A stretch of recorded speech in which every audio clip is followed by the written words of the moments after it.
ज्यादातर लोग रामायण के बारे में जानते हैं, लेकिन बहुत कम लोग ने इस बात को जानने की कोशिश की होगी कि आखिर रावण की मृत्यु के बाद मंदोदरी का क्या हुआ। क्या वह मर गई या फिर कहीं चली गई?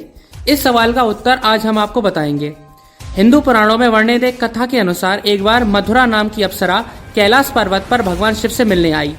कैलाश में देवी पार्वती को ना पाकर वह भगवान शिव को आकर्षित करने का प्रयास करने लगी। जब देवी पार्वती कैलाश पहुंची तो मधुरा के शरीर पर शिव की भस्म को देखकर बहुत क्रोधित हुई और उन्होंने मधुरा को श्राप दिया कि आने वाले 12 साल तक वह मेढक के रूप में कुएं में रहेगी।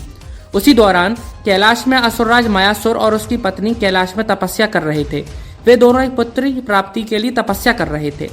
12 साल के कठिन तप के बाद जब मंदोदरी अपने वास्तविक रूप में आई तो कुएं में ही रोने लगी। मायासुर और उसकी पत्नी ने जब मधुरा के रोने की आवाज सुनी तो उसे कुएं से बाहर निकाला और अपनी पुत्री के रूप में गोद ले लिया। उन्होंने मधुरा का नाम बदलकर मंदोदरी रख दिया। एक बार रावणासुर राज मायासुर से मिलने आया। वह मंदोदरी के रूप पर अत्यंत मोहित हो गया और उसने मायासुर के सामने उससे शादी करने की इच्छा प्रकट की। मायासुर ने रावण के इस प्रस्ताव को ठुकरा दिया, लेकिन बाद में रावण जबरन मंदोदरी को उठा ले गया।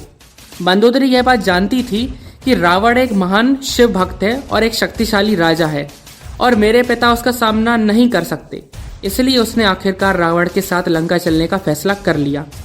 मंदोदरी ने जीवन भर रावण को समझाने की कोशिश की कि वह यह नहीं चाहती थी कि माता सीता रावण की कैद में रहें।